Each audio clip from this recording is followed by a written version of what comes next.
ఎంతమందిని ప్రేమిస్తున్నాడో దేవుడు అందరినీ ప్రేమించే దేవుడే. కానీ మనమే ఆయన దగ్గరికి వెళ్ళలేకపోతున్నాము, మనమే ఆయన కవిగిల్లో చేరలేకపోతున్నాము. దేవుడు పిలుస్తూ ఉన్నాడు, నా కుమారుడా నా కుమార్తె రా అని. ఆయన చాచిన చేతులతో నిత్యము కూడా, ఆయన చాచిన చేతులతో ఎప్పుడు కూడా నిత్యము కూడా రమ్మని పిలుస్తూ ఉన్నారు. కానీ మనమే వెళ్ళలేకపోతున్నాం.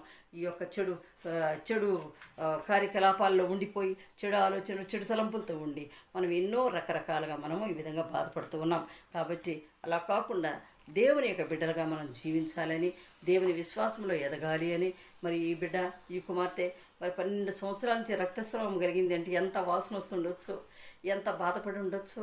నడవలేని స్థితి, మురికి వాసన, గలీజ్, ఎంతో అటువంటి స్థితిలో నుంచి దేవుడు ఆమెని మరి రక్షించాడు. ఆమె ఎంతగా వేచి ఉన్నదో, యేసు ప్రభు వారు వస్తారట, ఆయన స్వస్థపరుస్తున్నాడట, అంత వేచి చూసింది.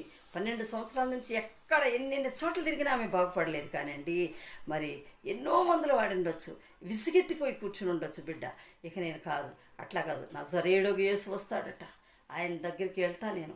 మరి ఎట్లా వెళ్ళాలి? నడవలేదు, వాసన, అందులో అంత జనసమూహంలో ఆమె వెళ్ళగలదా? వెళ్ళలేదు. వాసన, ఎవరైనా దగ్గరికి రానిస్తారా? రానివ్వరు. కాబట్టి ఆమె ఈ విధంగా ముందుకు వెళ్తూ ఉంది. వస్తున్నాడని తెలిసింది. ఇక విసిగెత్తిపోయింది. అబ్బా, నాకు మరణమే శరణ్యం అనుకుంది. విసిగెత్తిపోయి, వేసారిపోయి, ఇక మరి యేసుప్రభు వారు వస్తున్నాడు, నజరేయుడైన యేసయ్య వస్తున్నాడని తెలుసుకుని ఆ యొక్క జనసమూహంలో నిలబడకుండా అందరూ అసహించుకుంటారని, పాపం అందరు కాళ్ళతో తొక్కేస్తారేమో అని కూడా ఆలోచించకుండా ఆ బిడ్డ మనుషుల కాళ్ళ సందులలో నుంచి క్రింద నేల పాకుకుంటూ దేవుని యొక్క వస్త్రపు చెంగును ముట్టింది.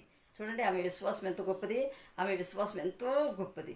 ఒక్కొక్కసారి నేను తెల్లని వస్త్రం వేసుకుని ఉంటాను, తెల్లని స్కార్ఫ్ కదా, నేను ఎప్పుడు కప్పుకుని ఉంటాను. ఆ కాఫ్ని కొంతమంది తీసుకొచ్చి, కన్న బిడ్డలను తీసుకొచ్చి నా యొక్క స్కార్ఫ్ మీద వేస్తారు.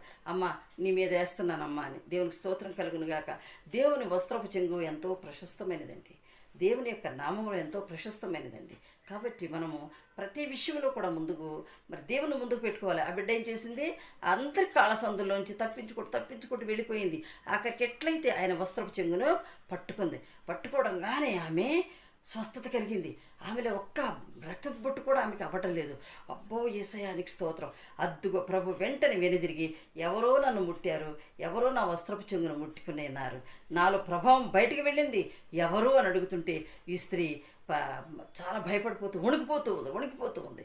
అప్పుడు గడగడ వణికిపోతూ దేవుని సన్నిధిలోకి వచ్చి నిల్చున్నప్పుడు, మరి అమ్మా, నువ్వు ఎందుకు భయపడుతున్నావు? భయపడకు, నీ విశ్వాసమే నిన్ను ముట్టి స్వస్థపరిచింది. నీ విశ్వాసం గొప్పది, నీ నిరీక్షణ గొప్పది.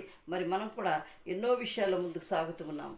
మన నిరీక్షణ ఎలాంటిదో మనం ఒకసారి జ్ఞాపకం